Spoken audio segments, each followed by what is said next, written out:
¿Cuál es el fruto que debe dar un buen árbol? ¿Cuál es la enseñanza que Jesús nos está dando a través del pasaje que hoy estaremos meditando? ¿Qué quiso decir con ese pasaje si solamente era de hacer cosas, dar fruto? Algunos hablan de evangelismo, algunos hablan de dar económicamente, pero ¿cuál es el fruto que debe producir ese buen árbol? Dice en Lucas capítulo 6, versos 43 y 44, voy a leer en la Nueva Traducción Viviente. Un buen árbol no puede producir frutos malos, y un árbol malo no puede producir frutos buenos. El árbol se identifica por su fruto. Los higos no se recogen de los espinos, y las uvas no se cosechan de las zarzas. Oremos. Padre, te damos gracias en esta mañana, aún porque podemos abrir tu palabra, porque puedes hablarnos, porque puedes decirnos quiénes son los benditos, quiénes son los dichosos, los bienaventurados. Gracias te damos porque sabemos que tu palabra habla a nuestro corazón, y en este momento esa palabra es para tu iglesia, para todos aquellos que escuchen esta transmisión y todos aquellos que puedan responder, no solamente oír con sus oídos, sino oír en lo profundo de su corazón, y en su corazón tener una convicción de vivir bajo tu reino, reconociéndote como Señor. Gracias te damos. Toca los corazones, que tu Espíritu Santo haga la obra en el nombre de Jesús. Amén. Decía entonces que nosotros somos ese buen árbol que debemos dar un buen fruto. Jesús le está hablando a sus discípulos. ¿En qué contexto habla este pasaje? Porque muchos toman estos versos y hablan solamente de dar frutos o evangelizar. Había estado hablando acerca de las bienaventuranzas, un pasaje paralelo que encontramos en Mateo capítulo 5 al capítulo 7. Jesús habla, dice en Lucas 6, 18, Jesús va a hablar a los que le seguían, aquellos que habían venido para oírle, dice en la versión 60, Lucas 6, 18, y los que habían,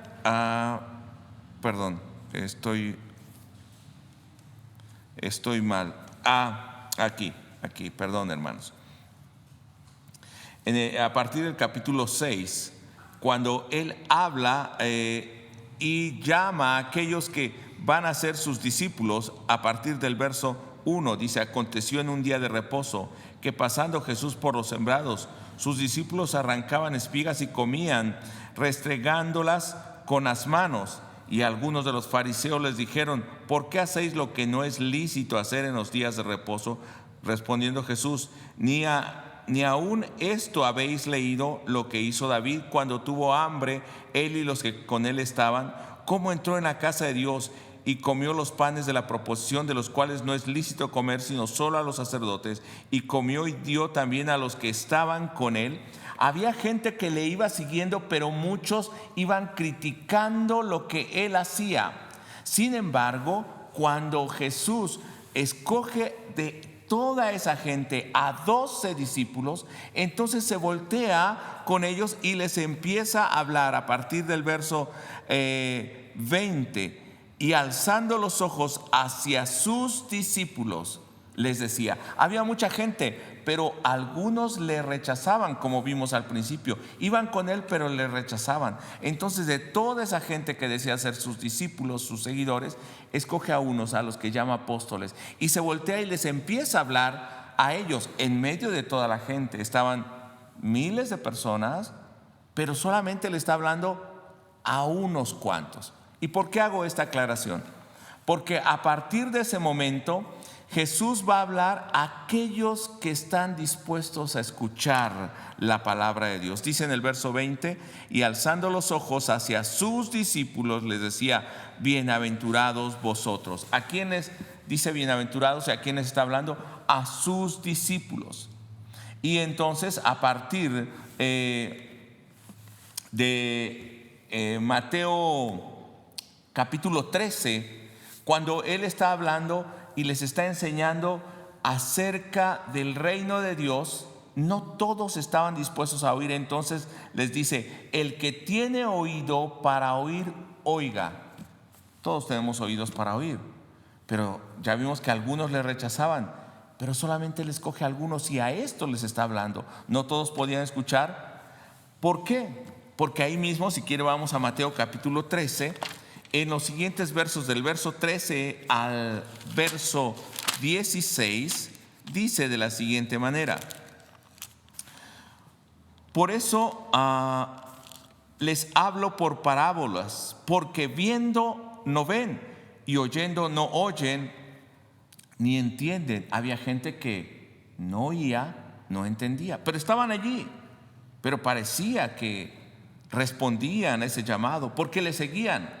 Recordemos que en Lucas capítulo 6, ¿qué había hecho Jesús? Ahora sí, Lucas 6, 18. No pierda Mateo porque vamos a seguir leyendo ahí. Pero Lucas 6, 18 dice: y los que habían sido atormentados de espíritus inmundos eran sanados. ¿Por qué le seguían a Jesús? Porque eran sanados. Y verso 19: y toda la gente procuraba tocarle, porque salía poder de él y sanaba a todos. ¿Por qué le seguían? Porque les sanaba. Regresando a Mateo capítulo 13, verso 14: de manera que se cumple en ellos la profecía de Isaías, que dijo: de oído oiréis y no entenderéis, y viendo veréis y no percibiréis. Aunque oían, no entendían, no percibían la enseñanza, porque el corazón de este pueblo se ha engrosado. No es porque no pudieran entender, sino dice que el corazón de ellos era rebelde, era duro.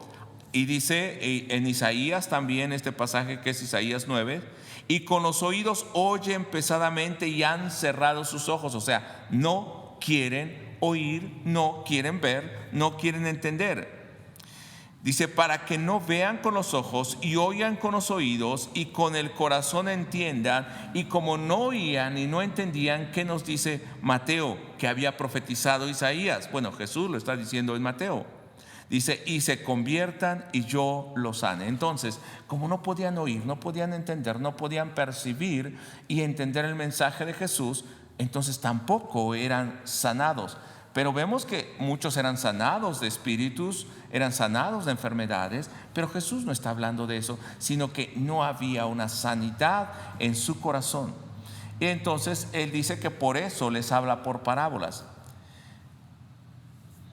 Qué triste es que la gente puede estar ahí, pero que no pueda percibir. Es como las personas que están a veces en la casa de Dios y parece que son creyentes, parece que entienden el mensaje, pero sus vidas no cambian, sus vidas siguen igual. Lucas capítulo 6, ahora sí, verso 27, dice: pero vosotros, los que oís. Ahora, hay un grupo de personas que sí están oyendo. Vimos que los otros oyen pero no entienden, ven pero no perciben. Entonces no están dispuestos a cambiar su corazón, su vida no es transformada. Pero estos dice: pero ustedes, los que oyen, a quienes, sus discípulos, en medio de toda esa gente, les digo amén. Y entonces va a empezar una serie de enseñanzas. Estos son los bienaventurados. Y en la nueva traducción viviente dice: a los que están dispuestos a escuchar, les digo amen a sus enemigos, hagan bien a los que los odian, bendigan a quienes los maldicen, oren por aquellos que los lastiman. Entonces vemos que en estos versos Jesús empieza a enfocar lo que es verdaderamente la bienaventuranza, el sermón del monte. Y nosotros empezamos hablando con un árbol que da buen fruto. Y este va a ser el fruto de aquellos que están dispuestos a escuchar la palabra de Dios. Dice en el verso 29: si alguien te da en una bofetada en una mejilla, ofrécele también la otra. Si alguien te exige abrigo, ofrécele también la camisa.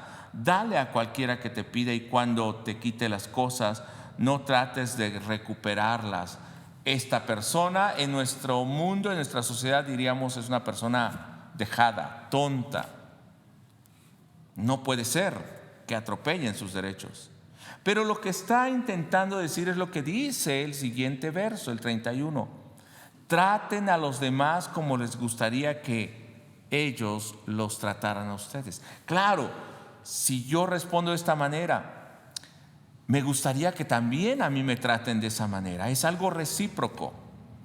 Y aquellos que están dispuestos a oír, recordemos que empezamos diciendo que vamos a dar un buen fruto. No puede dar un árbol malo un buen fruto, ni un árbol bueno va a dar mal fruto. ¿Qué fruto es el que estás dando en tu vida? Entonces les dice en los versos que acabamos de leer, del verso 27 al 31, dice: amen a sus enemigos, bendigan a los que los maldicen, oren por los que los lastiman, ofrezcan a mejilla y den al que les pide. O sea, solamente aquellas personas que están dispuestas a escuchar tienen una característica: están dispuestas a obedecer. La persona que escucha y no hace, no obedece, dice, es aquel que oyendo no oye y viendo no percibe. ¿Qué es el fruto? ¿Por qué producen o por qué actúan de esta manera?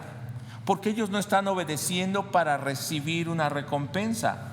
Porque aún las buenas obras o buenas acciones, nos dice el Evangelio de Lucas, bueno, Jesús, estas cosas buenas, entre comillas, que muchas veces se hacen para recibir recompensa, también las personas pecadoras las hacen.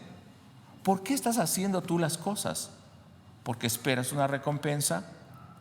¿Porque obedeces la palabra? Y voy a decir de manera tal vez despectiva, a veces obedeces y es una carga para ti.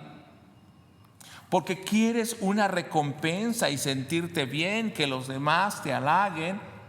¿O porque es la naturaleza que hay en tu vida? Porque es la semilla que fue plantada en tu vida, porque eres ese tipo de árbol que no puede dar un fruto diferente que obediencia. No puede dar un fruto diferente que amor, que misericordia, que perdón.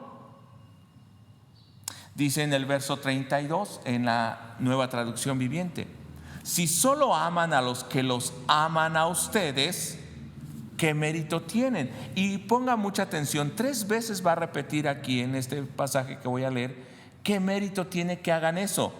¿Por qué? Miren la razón. Hasta los pecadores aman a quien los aman a ellos. Luego pone otro ejemplo: y si solo hacen bien a los que son buenos con ustedes, ¿qué mérito tienen? Hasta los pecadores hacen eso. Está diciendo, estás haciendo lo mismo que los pecadores. Verso 34, otro ejemplo: y si prestan dinero solamente a quienes pueden devolverlo, ¿qué mérito tienen? Hasta los pecadores prestan a otros pecadores a cambio de reembolso completo.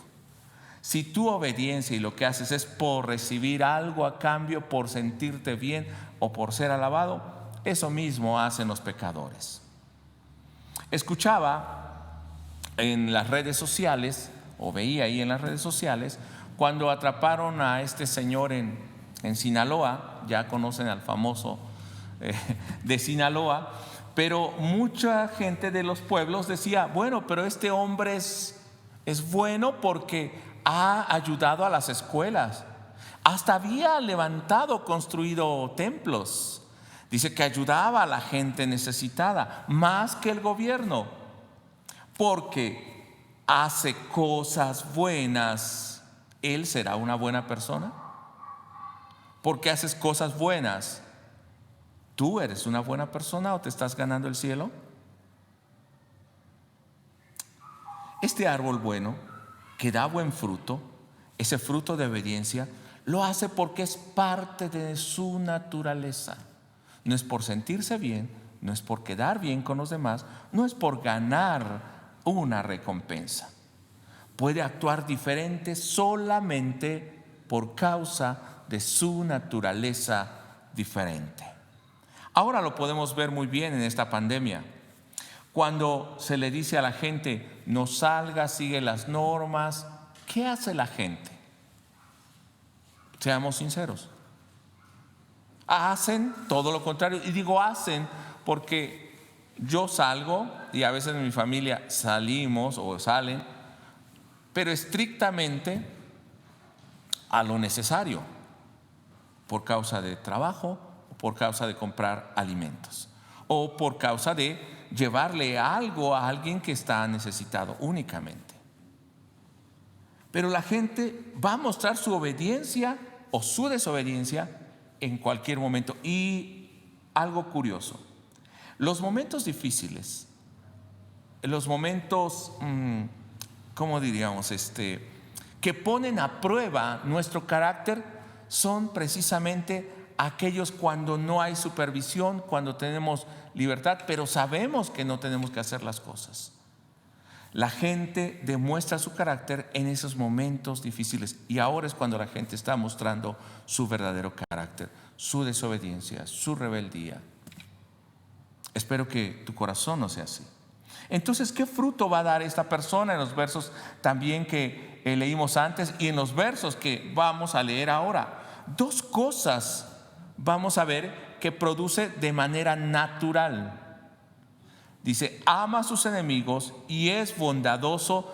Y me gustó esta versión y a la vez me resultó chocante, la Nueva Traducción Viviente, porque habla de los desgraciados y perversos. Se escucha muy feo, pero escuchen cómo dice la palabra de Dios en el verso 35. Amen a sus enemigos, háganles bien. ¿Quién es capaz de hacerle bien a su enemigo? Le hago bien a mi amigo, pero si mi naturaleza es la de Dios, es la misericordia, voy a hacer bien aún a aquel que se considere mi enemigo. Presten sin esperar nada a cambio, entonces su recompensa del cielo será grande. La recompensa entonces no viene de los hombres, viene de Dios. Y se estarán comportando verdaderamente como hijos del Altísimo. ¿Por qué hacen esto? Porque son hijos del Altísimo, no pueden actuar de otra manera. Pues Él es bondadoso con los que son desgraciados y perversos. Se escucha muy feo, ¿verdad? Dios es bondadoso con aquellos que están aún en contra de Él. No quiere decir que tolere o acepte o aplauda lo que están haciendo, pero aún con ellos Él es bondadoso y misericordioso. Hace salir su sol sobre justos e injustos. Les ofrece el perdón de Cristo. Él los guarda aún y les da la oportunidad de buscarle. Qué fuerte es esta palabra. Pues Él es bondadoso con los desgraciados y perversos. Pero nos había dicho el mismo verso que nosotros somos hijos de ese Altísimo, que es bondadoso con esas personas. Si tú eres hijo y tu naturaleza es la del Padre, ¿cómo vas a actuar? También de manera bondadosa. Verso 36. Deben ser compasivos, así como su Padre es compasivo. Solo pueden actuar bajo esta norma diferente aquellos que son hijos del Padre, del Altísimo Dios, porque Él es compasivo. Actúan conforme a su nueva naturaleza. Y recuerda que hablamos de fruto, pero parece que no hemos hablado tanto de esos frutos. Pero ese fruto precisamente es la obediencia, es el carácter, es el fruto natural que surge de nosotros. Y actuamos de esa manera conforme a la imagen del Padre Celestial. Recuerda que en Génesis dice que fuimos hechos conforme a la imagen de Dios, semejante imagen a la de Dios, y no habla de la imagen física. Pero el hombre con el pecado perdió esa imagen, y entonces en el capítulo 4 vemos la descendencia de Lamec de Caín y luego Lamec, que siempre están en la venganza y en el odio. Pero cuando viene Jesús y llama a los suyos, aquellos que le oyen, que se convierten en hijos del Padre, que le siguen, entonces estas personas van a recobrar la imagen de Dios, ese Dios que es compasivo, ese Dios que es bondadoso aún con los desgraciados y perversos. Dice Mateo 5, verso 48: sed pues vosotros perfectos como vuestro Padre que está en los cielos es perfecto. Entonces lo que hacemos, el fruto que damos, no es por lo bondadoso que somos, sino es porque la naturaleza de Dios ha sido puesta en nosotros y no podemos actuar de otra manera. Esto es un reto y es una confrontación también a tu vida para que veas o veamos si hemos nacido de Dios, si somos hijos del Altísimo, si Él es nuestro Padre, si tenemos su imagen y la naturaleza suya obrando en nosotros. En estos textos se está confrontando a los que escuchan y a los que están dispuestos a obedecer. Por eso dice, aquellos que oyen, verso 27, los que están dispuestos a oír, porque algunos oyendo no oían. Va a confrontar que si hay obediencia en el corazón, si son árboles buenos, van a dar buen fruto. Si ellos llaman a Jesús Señor, tienen que reconocerlo como el Dios, el Salvador, el Creador, quien gobierna sus vidas, aquellos que han rendido completamente su vida a aquel que llaman su Señor. Dice en el verso 43, entonces, en este contexto es que estaba hablando entonces, un buen árbol no puede producir frutos malos. ¿Está hablando entonces de hacer obras? ¿Está hablando de dar dinero? No, está hablando de producir en nuestra vida la misma imagen que fue puesta en nosotros. Producir el carácter, tener el carácter de Jesucristo. Y de hecho el pasaje que hoy estaremos también recordando en nuestra confesión de fe nos va a recordar esto. ¿Qué es verdaderamente nuestra fe? ¿Cuál es el carácter de Jesucristo y cuál es el carácter que debemos de tener nosotros? Dice el verso 43, entonces un buen árbol no puede producir frutos malos. Eso todos lo sabemos. Y un árbol malo no puede producir frutos buenos. El árbol se identifica por su fruto. Los higos no se recogen de los espinos y las uvas no se cosechan de la zarza. Una persona buena produce cosas buenas del tesoro de su corazón. Y una persona mala produce cosas malas del tesoro de su mal corazón. Lo que uno dice, y aquí yo agregaría lo que uno hace, el carácter que uno tiene, brota de lo que hay en el corazón. Entonces, por eso los momentos de prueba, los momentos cruciales, los momentos difíciles, cuando se altera tu carácter, cuando te ponen a prueba, las circunstancias te llevan al límite, ahí es donde sale lo que verdaderamente hay en tu corazón. Estas personas que escuchan a Cristo, que le siguen, que le llaman Señor, que son hijos de Dios, que tienen una nueva naturaleza porque han nacido de nuevo, son capaces de dar fruto, y un fruto en abundancia. ¿Qué significa dar un fruto en abundancia? Y aquí algunos han utilizado estos pasajes para decir que la gente tiene que dar mucho a la iglesia, y no está hablando de esto. ¿Qué es lo que ellos han recibido? ¿Cuál es la semilla que ha sido puesta en ellos? La imagen de Dios, de Cristo. Entonces, ¿qué es lo que van a producir? Ese mismo fruto, pero en abundancia. Entonces, ¿cómo se va a mostrar? Dice en el verso 37, no juzguen a los demás y no serán juzgados. No condenen a otros para que no se vuelvan en su contra. Perdonen a otros y ustedes serán perdonados. ¿Por qué tienen que dar esto? No juzgar y perdonar en abundancia. ¿Qué decían los discípulos? ¿Cuántas veces debo perdonar a mi hermano? 70 veces. Jesús dijo hasta 70 veces 7, las veces que sea necesaria. Este es el fruto que debemos dar en abundancia. No juzgar, no perdonar. Y eso no quiere decir que estemos de acuerdo con todo lo que la gente hace en contra de la ley de Dios. No. Sino que así como nuestro Padre es misericordioso y bondadoso con los desgraciados y perversos, eso dice la Nueva Traducción Viviente, si Él es así, ¿cómo tenemos que ser nosotros? Tenemos que mostrar esa misericordia en abundancia. Verso 38, den y recibirán. Pero ¿qué es lo que van a dar y recibir? Perdón, misericordia. Den y recibirán. Lo que den a otros les será devuelto por completo. apretado, sacudido, para que haya lugar para más, desbordante y derramando sobre el regazo. La cantidad que den determinará la cantidad que reciban a cambio. O sea, cuánto amor hay en ti, cuánta misericordia hay en ti, hermano, es inagotable, porque es la que hemos recibido de Dios.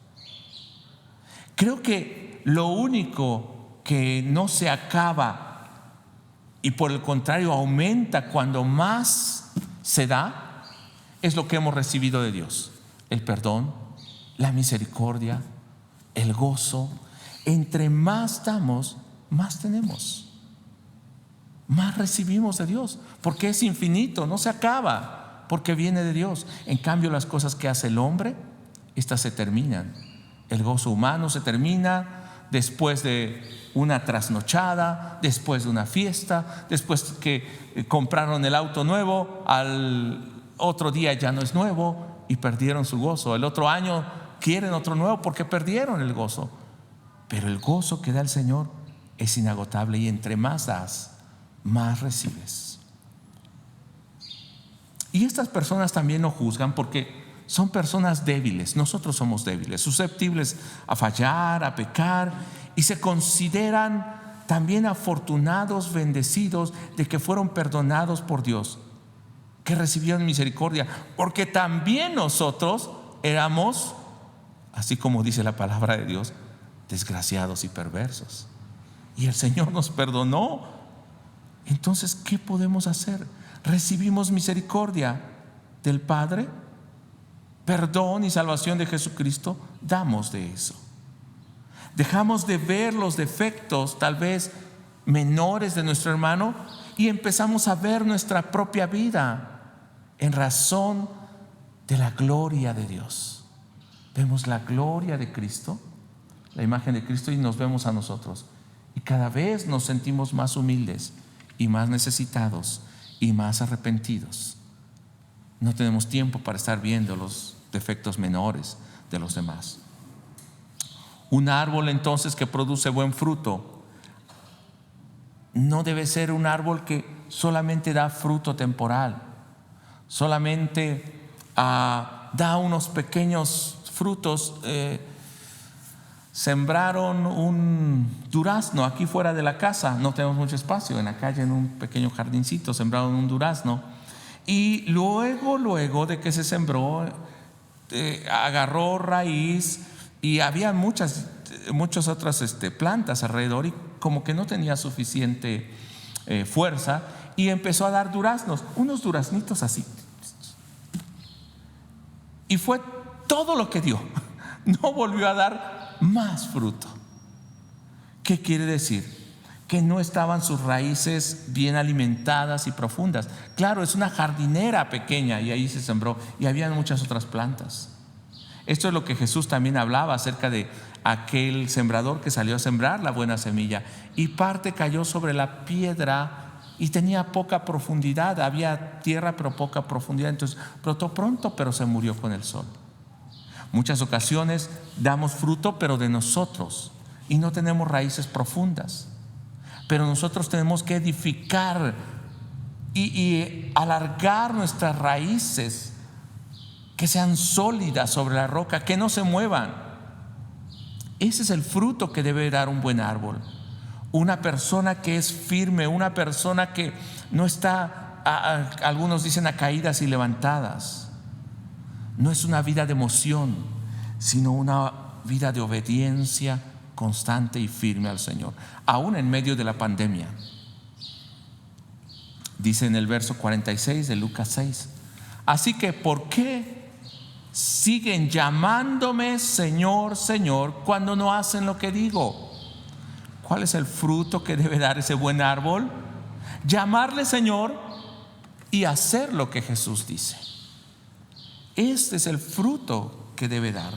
Verso 47: les mostraré cómo es cuando una persona viene a mí, escucha mi enseñanza y después la sigue. La persona que verdaderamente ha escuchado al Señor, aquella que estaba dispuesta a escucharle, no aquellos que le rechazaban, aquella que estaba dispuesta a escuchar, que quiere dar buen fruto, que se llama hijo de Dios, yo les voy a mostrar cómo es esa persona. Dice en la traducción del lenguaje actual, el verso 47, si alguien se acerca a mí y escucha lo que yo enseño y me obedece. En la otra versión dice, la sigue, después sigue esas enseñanzas. Verso 48 en la Nueva Traducción Viviente, es como una persona que para construir una casa cava hondo y echa los cimientos sobre roca sólida. Cuando suben las aguas de la inundación, cuando viene la pandemia, cuando vienen las dificultades, cuando tu fe es puesta a prueba, cuando viene la enfermedad, cuando viene la escasez, cuando viene el desprecio, cuando tus convicciones y tu fe son probadas y muchas veces son reprimidas y limitadas a veces por las mismas leyes del gobierno, porque eres rechazado por tu fe. Dice, y golpean contra aquella casa. Y entonces dice, me sería más fácil seguir contra la corriente. Me sería más fácil ser cristiano y a la vez seguir estas costumbres. Me sería fácil vivir entre dos mundos. Es mejor cuando viene y ataca tu vida y estás tentado a decir, sería más fácil hacerlo como ellos lo hacen. Cuando suben entonces las aguas de la inundación y golpean contra esa casa, esta queda intacta porque estaba bien construida. Esta no se doblega, esta no cede a la tentación ni a la cultura de este mundo. Es como la palmera. Nosotros a veces vemos una palmera o algunos árboles, vemos y decimos, mira qué árbol tan bonito, pero viene un huracán, viene una tormenta, vienen lluvias y esos árboles permanecen.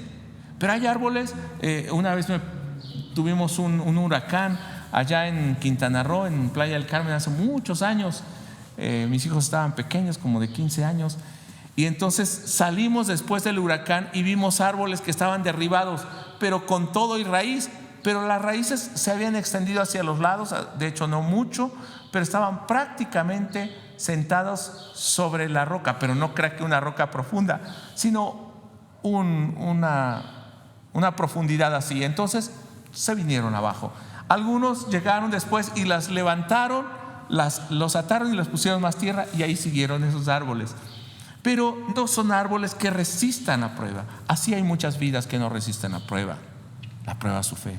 Pero hay árboles como las palmeras y otros que están en lugares donde extienden sus raíces hasta lo más profundo, hasta donde encuentran una roca y se sujetan. Así es cuando construyes una casa, también cavas profundo hasta que encuentras algo firme, un cimiento firme, y entonces no se mueve. Nosotros vivimos en un lugar alto en la zona norte de la Ciudad de México, y cuando pasó el terremoto del 85, aquí ni siquiera se sintió. Cuando pasó el del 2017, sí se sintió, y eso quiere decir que estuvo muy fuerte. Pero sin embargo, las demás construcciones que están no a mucha distancia, a poca distancia, unos 2 kilómetros, que están en zona lacustre o que no es firme, sufrieron los temblores, los terremotos. Muchos cayeron, personas murieron. Si está firme tu vida, vas a mostrar que verdaderamente tienes el fruto, estás dando el fruto como árbol bueno. Entonces, en este contexto, ¿qué dice el verso 43 y 44? Voy concluyendo de esta manera. Un buen árbol no puede producir frutos malos, y un árbol malo no puede producir frutos buenos.